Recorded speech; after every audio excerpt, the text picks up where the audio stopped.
Dzień dobry. Dzisiaj porozmawiamy na temat kompetencji miękkich wśród młodych osób, które wchodzą na rynek pracy tuż po zakończeniu edukacji. Dzięki środkom w ramach projektu Soft Skills for Youth Employment, który jest realizowany we współpracy z organizacją z Turcji, z Uniwersytetem z Gaziantep, chcielibyśmy zadać kilka pytań dotyczących kompetencji miękkich młodych osób wchodzących na rynek pracy. Zacznijmy od tego, Ewa. Powiedz, jak długo Ty sama pracujesz dla naszej szkoły? Dla Wyższej Szkoły Biznesu i Nauk o Zdrowiu pracuję już ponad 3 lata, czyli tak naprawdę zaczęłam pracę od razu po studiach. Jakie studia skończyłaś? U mnie to akurat 2 uczelnie i 2 różne kierunki, ponieważ licencjat ukończyłam z pracy socjalnej, a magisterkę z zarządzania. Także myślę, że tutaj, jak jest dokładnie studia? No, zarządzanie na pewno by pomogło, żeby... Ale to dość ciekawy kierunek, praca socjalna, kierunek, który wymaga posiadania wielu kompetencji i między innymi tych kompetencji miękkich.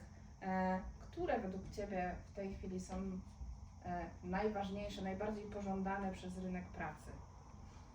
Młodych ludzi, bo mówimy tutaj o młodych ludziach. U młodych ludzi myślę, że chęć zdobywania wiedzy, ale nie tylko tej teoretycznej, ale tak naprawdę zdobywanie tej wiedzy praktycznej, a młodzi ludzie dopiero jak wchodzą na rynek pracy, to dopiero zaczynają te umiejętności praktyczne zdobywać. Często jest tak, że na studiach mają bardzo duży ogrom wiedzy teoretycznej, a bardzo mało praktyki.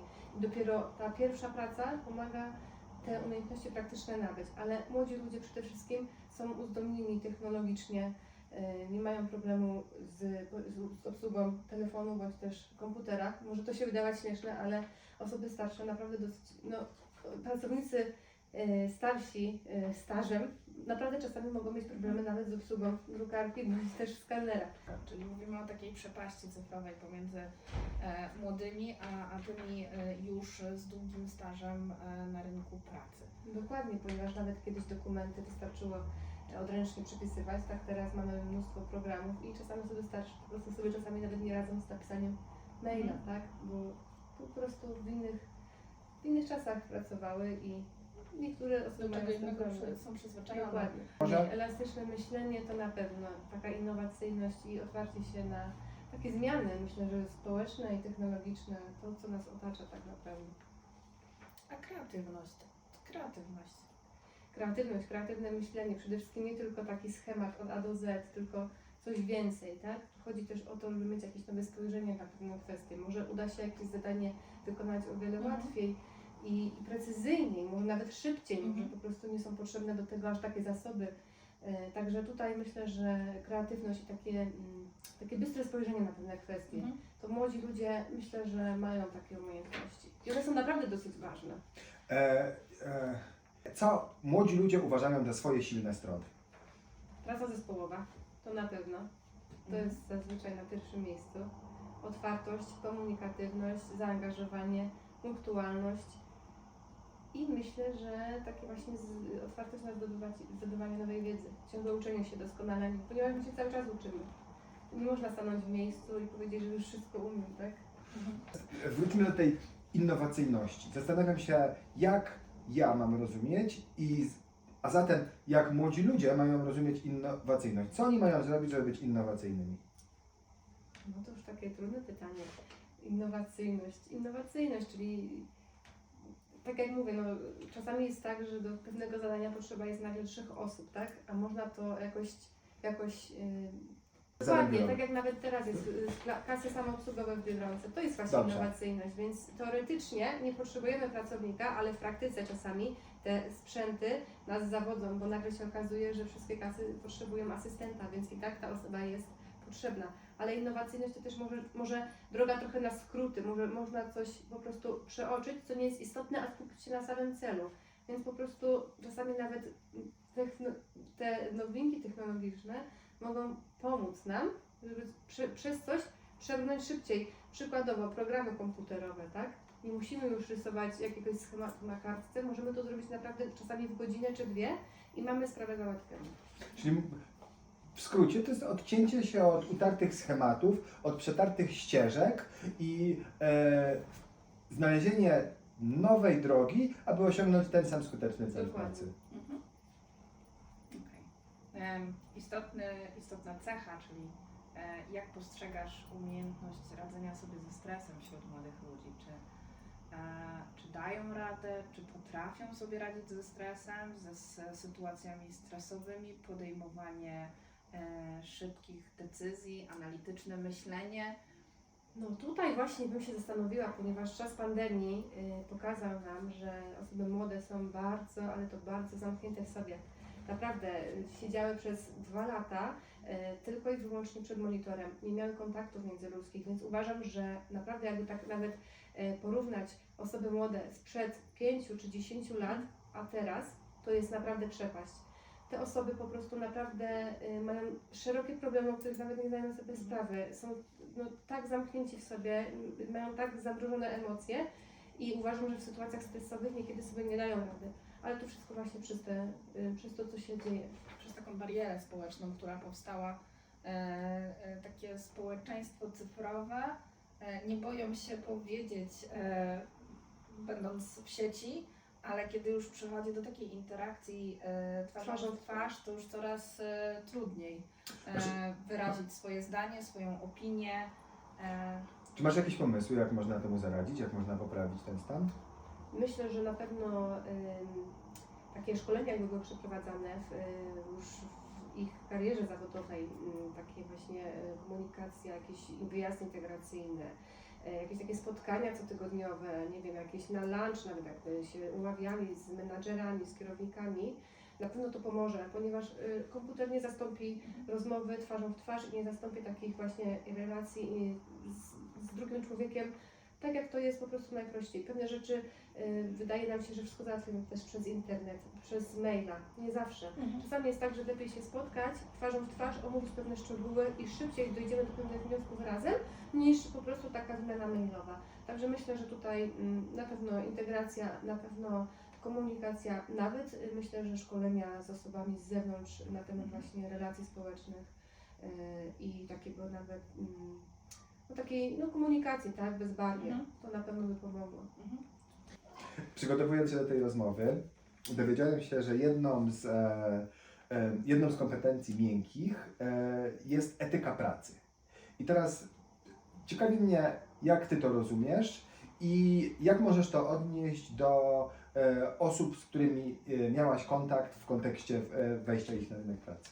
Etyka pracy to jest takie dosyć szerokie podejście i tutaj możemy rozumieć je na wiele sposobów. Etyka pracy to wydaje mi się, że to jest taka trochę schludność pracy, taka pracowitość, takie 100% zaangażowanie, taka porządkowość, uczciwość. Na to się naprawdę nakłada bardzo wiele. Etyka pracy, no to jest już taki dosyć bardzo szeroki zakres.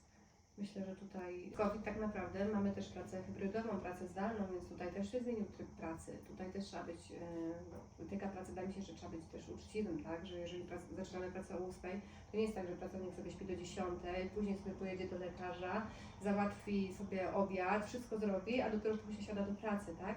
Także tutaj wydaje mi się, że takie też etyka pracy, czyli żeby od strony pracownika i pracodawcy było takie zaufanie i żeby go nie naginać. Więc to jest takie, tak mi się wydaje, żeby być etycznym, żeby być takim uczciwym i naprawdę, tak, dawać z siebie czasami nawet na tyle, ile możemy oczywiście, tak? Są dni, gdzie nie będzie to 100% i nie ukrywajmy, że tak jest, tak? Ale żeby po prostu starać się być zaangażowanym w pełni i takim uczciwym i takim rzeczywiście adekwatne, żeby to nie było tak, że dwóch pracowników, którzy mają to samo stanowisko, nie są tak samo wynagradzani, tak? Także tutaj wydaje mi się, że taka etyka, żeby też nie było mobbingu, bo często jest też mobbing wśród pracodawcy, tak? Bo ja jestem panem i ja jestem kierownikiem, także ty musisz coś tutaj. Myślę, że takie relacje partnerskie są w tych czasach, w XXI wieku jak najbardziej w porządku. Żeby nie było takiego, ja się boję odezwać, bo ty jesteś moim szefem. Nie. Tutaj ma być po prostu naprawdę taka swoboda. Wiadomo, że też nie można sobie na wiele pozwolić, ale myślę, że taka relacja partnerska jak najbardziej ona pomaga te bariery i te granice czasami po prostu przekroczyć. Ja jeszcze tutaj nadmienię, że mówisz o etyce i równym traktowaniu tak naprawdę, czyli nie ma rozbieżności, czy stanowisko menedżerskie zajmuje kobieta czy mężczyzna.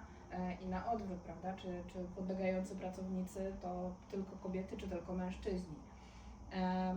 Ta równość w pracy jest niezbędna. Dokładnie, tak samo też często się słyszy, tak, że kobiety są gorzej wynagradzane, więc tutaj myślę, że trzeba by było też, dlaczego gorzej, tak, dlaczego, bo jestem kobietą, bo jestem matką, bo co, tak, więc tutaj, bo czasem mamy takie nawet schematy utarte, że nie no, gdzie tam kobieta na, nie wiem, będzie kierowcą tira, tak, dlaczego będzie kierowcą autobusu, dlaczego nie, tak, coraz częściej mamy te zawody sfeminizowane przez kobiety, więc tutaj myślę, że no, taka równość względem płci jak najbardziej, jeżeli chodzi o zatrudnienie, powinna być. Wróćmy jeszcze na chwilę do tej etyki pracy, bo Ewa też poruszyła pewne istotne zagadnienie, czyli tej pracy hybrydowej i bycia fair też w stosunku do swojego pracodawcy. A mam na myśli ta umiejętność zarządzania czasem, czyli nie, że wstaję sobie o 10, skoro moje godziny pracy są na przykład 8-16. Jak Ty widzisz, czy młodzi ludzie potrafią zarządzać czasem w pracy, czy nie? Zależy kto, ale wydaje mi się, że mają jeszcze z tym problem. Oni myślą, że będą się tak naprawdę dopiero tego uczyć, tak? Wiadomo, oni mają też troszeczkę inne przyzwyczajenia. Oni tak naprawdę przychodzą nagle ze szkół, po studiach i zupełnie, wiadomo, na studiach mamy tak, że mamy czasami cały dzień wolny, mamy czasami pół dnia wolnego, czasami mamy egzamin tylko jeden i mamy wolne, tak? Tutaj już jest to pełen etat, 8 godzin, więc muszą sobie przeorganizować pewne kwestie, więc myślę, że to na pewno z czasem im będzie łatwiej, ale początki mogą być trudne. Czy są jakieś, czy znasz jakieś narzędzia, które pomagają w skutecznym zarządzaniu czasem? No na pewno taki plan dnia albo nawet tygodnia, czasami nawet miesiąca. Podejrzewam, że taki zwykły kalendarz naprawdę może wiele pomóc, ponieważ dzięki temu widzimy, co nas czeka w danym tygodniu, w danym dniu, w danym miesiącu. Wiemy, na co się przygotować. Wiemy, że pewne miesiące są bardziej od nas wymagają, bo musimy, nie wiem, zrobić jakiś raport miesięczny, musimy nagle są różne zadania, których na co dzień nie robimy, tylko w danym miesiącu. Także myślę, że taki kalendarz jak najbardziej pomaga, taki plan działania, co sobie zrobić, jakie mam cele, skreślać sobie i myślę, że to na pewno pomaga. Jak myślisz, jakie są 3 najważniejsze umiejętności miękkie, które sprawiają, że Ty masz ochotę zatrudnić tego pracownika konkretnego? Szczerość.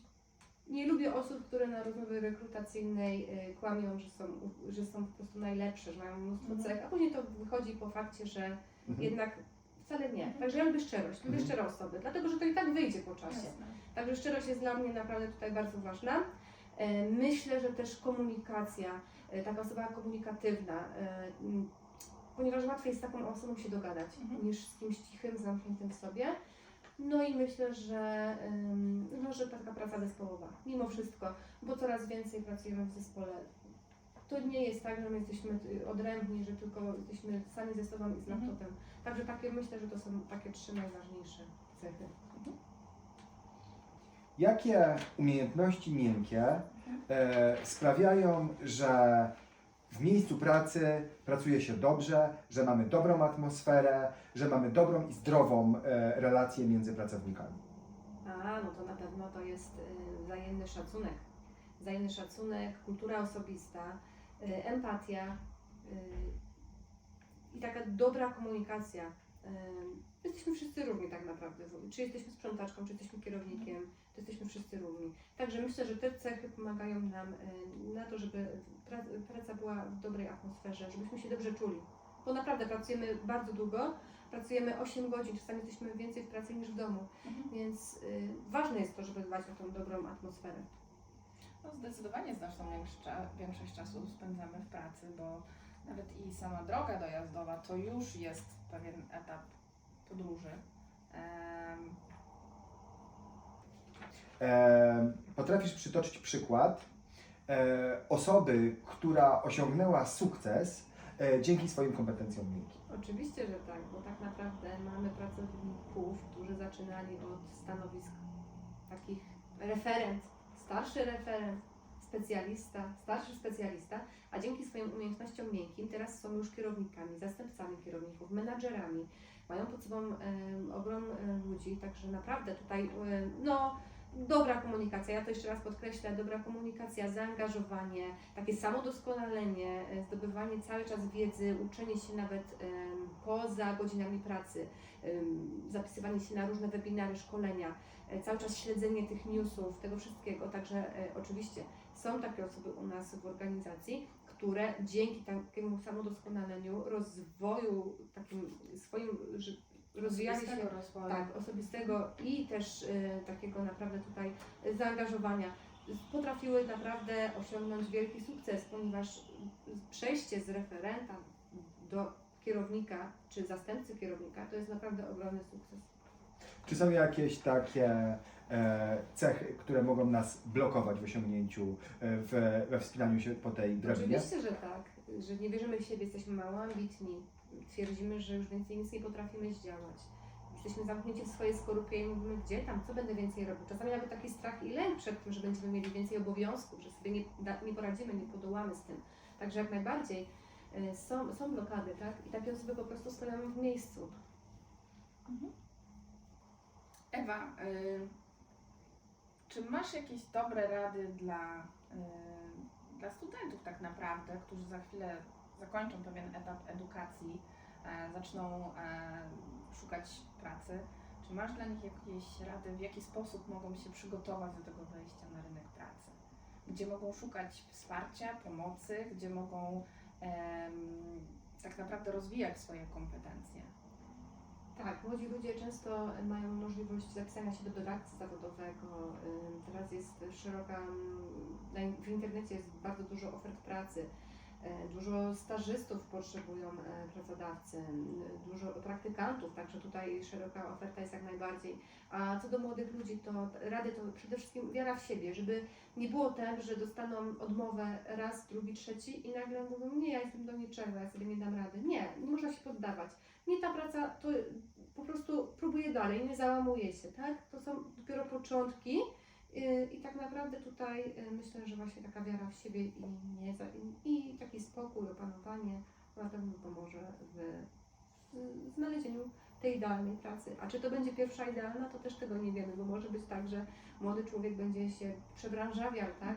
I znajdzie w końcu coś, co go interesuje, bo to jest też ważne, żeby lubić swoją pracę i żeby po prostu czuć się w niej dobrze, tak? Bo wtedy po prostu lubimy to, co robimy. Które umiejętności miękkie pozwoliły Tobie skutecznie funkcjonować na Twoim stanowisku? Poczucie humoru. Mhm. Komunikacja, dobra komunikacja. Jak najbardziej dobra komunikacja. No i myślę, że taka trochę też samodzielność mimo wszystko.